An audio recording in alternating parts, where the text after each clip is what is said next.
একসময় তিনি ছিলেন এই কেন্দ্রের সাংসদ, তবে তিনি এবারের লোকসভা ভোটে লড়ছেন না।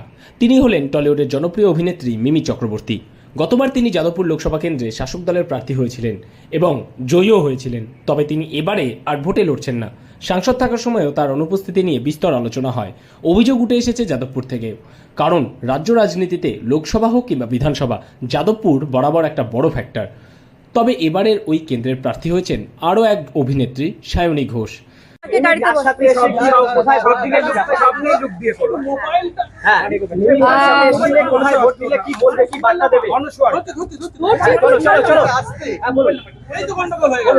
সবাইকে এটাই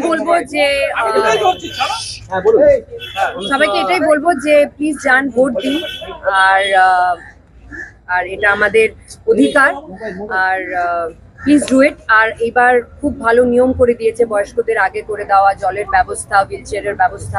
so please come and cast your vote. তুমি বয়স্কদের হেল্প করলে আমি দেখতে পেলাম। সিনিয়র সিটিজেনদের জন্য মনে হয় যে লাইনটা না দিয়ে তাদের ডিরেক্ট যদি ঢোকানো না, সেটা তো নিয়ম করেছে, মানে যারা সিনিয়র সিটিজেন তারা আগে যাবে, হয়তো ওখানে ওনাকে দেখতে পাবে। মা কেমন ঠিকঠাক ছিল সুশৃঙ্খল ভাবে? হ্যাঁ, ভেরি নাইস। কতটা আশা মনে হচ্ছে এবার কি মনে হচ্ছে? বুনটা